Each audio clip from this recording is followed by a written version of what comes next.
Sciatica can be so troublesome. I work with a lot of people in private sessions who talk about sciatica and the pain that it causes all the way down from the buttock, even all the way down to the heel. Today we're going to do 4 poses that help alleviate sciatica.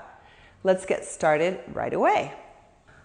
All right, so the first pose you may have done in Pilates or in yoga classes. It's called figure 4 stretch. In yoga we call it Suchirandrasana. That's a fancy Sanskrit word. But we're going to do it a little bit differently today than you might be used to. I'm going to ask you to come down on the floor on a mat, or if you have carpeting, that's fine too. So come on, lay down on your back, and we'll start this pose, this figure 4 stretch. Here we go. All right, so what we're going to do is we're going to start on the back with the knees bent and the feet a little bit wider than hip width apart. From here, take your right ankle to your left knee. Then interlock your hands behind the fleshy part of the left leg. Not too close to the knee. Go to the fleshy part of the hamstrings. Now, broaden your low belly. Lift and spread your toes.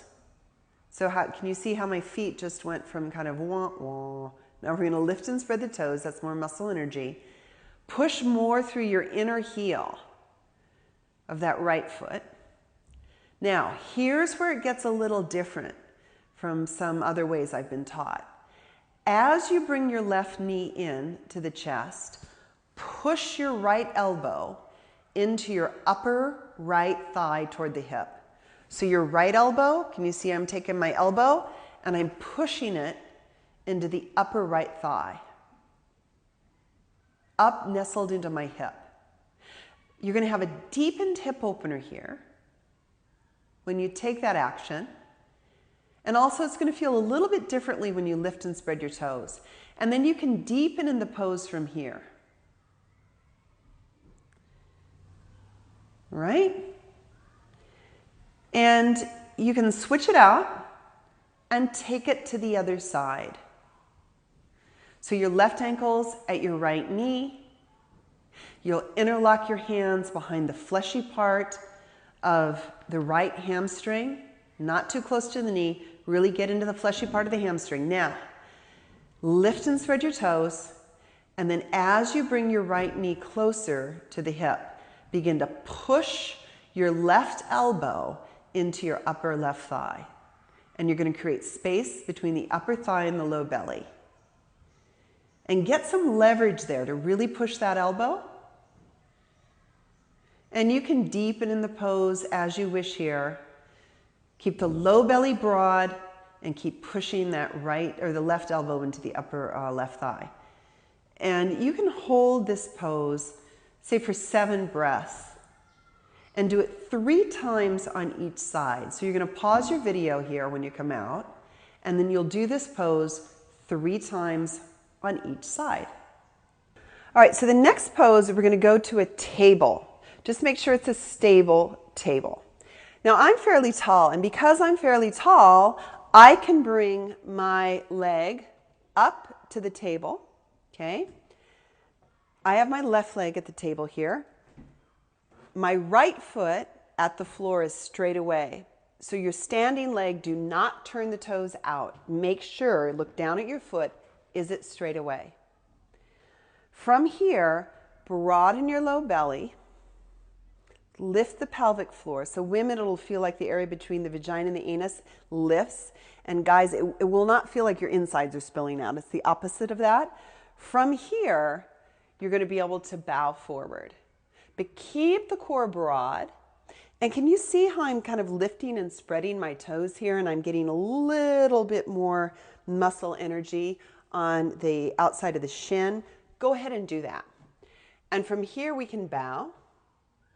Good thing about this pose is you've got options. We don't want to come over so far and round our back.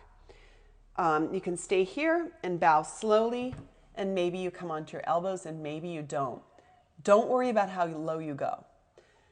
Instead, focus on the alignment. The hips are nice and square. Your toes are lifted and vibrant. and then work with this as a hip opener. This pose is a pigeon pose at the table. It's designed to be a hip opener, not a low back tweaker. So it really is going to help you work with the belly of the hip over here in this area on each side. Now go ahead and do that on each side. And I want to mention something for petite people. Petite people, think about the height of your table. You can come to a lower table. And I'm also going to show you something else you can do if you have a higher table and need a little bit more height to get your leg up. Come on over. I'm going to show you what we're going to do right now. So if you're a petite person, you can come onto a block or a very, very, very stable, say, book with a canvas cover, something that gives you more height. You can put one foot on the block, and then you can step up and bring your opposite leg to the table again. And this is really helpful for petite people. I encourage you to do this. So please know that you've got plenty of options here to do this key pose.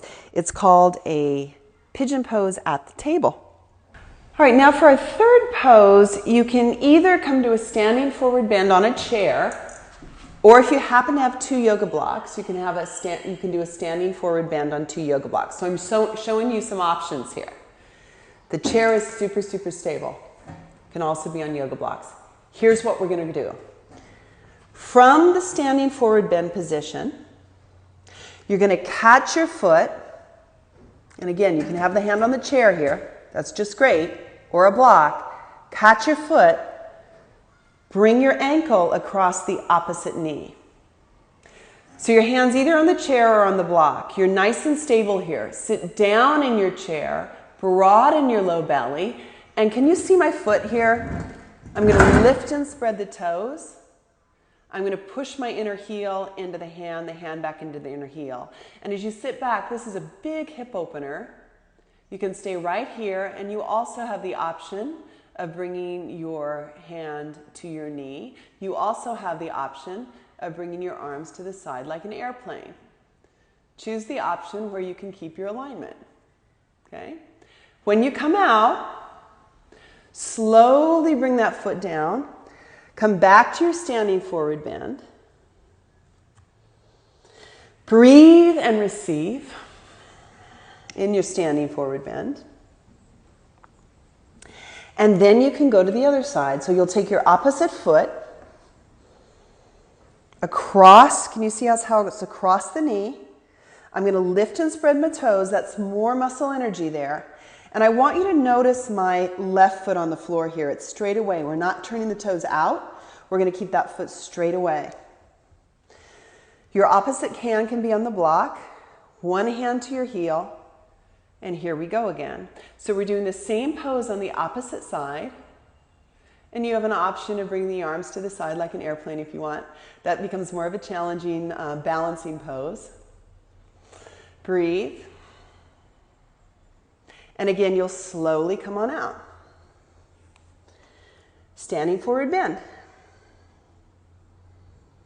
All right, go ahead and do that pose 3 times on each side.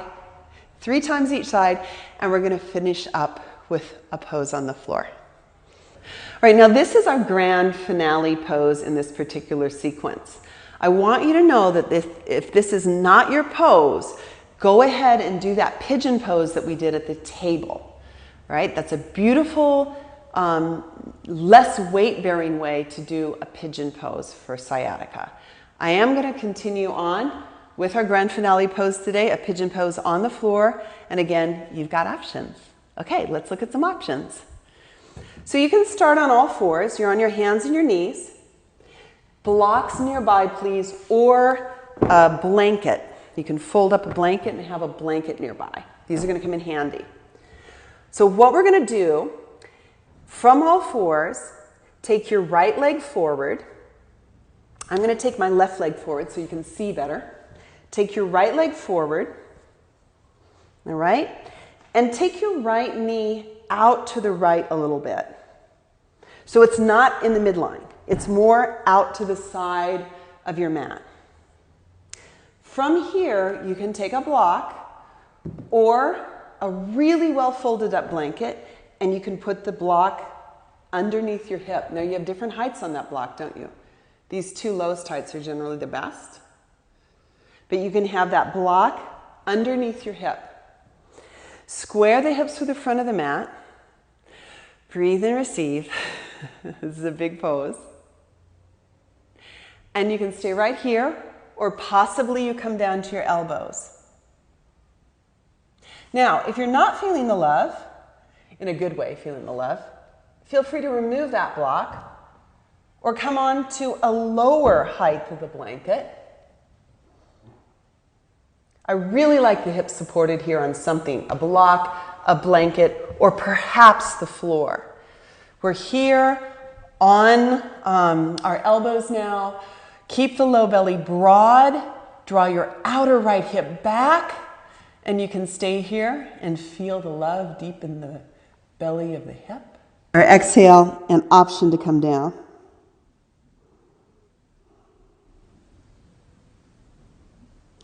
Now again, you can stay in this pose for a longer period of time. For our purposes, we're going to conclude the video here, but please do this on the opposite side and do both sides 3 times. Remember, you can go to the table as well. And I hope this is a very helpful sequence for your sciatica. Subscribe here and let me know if it works for you.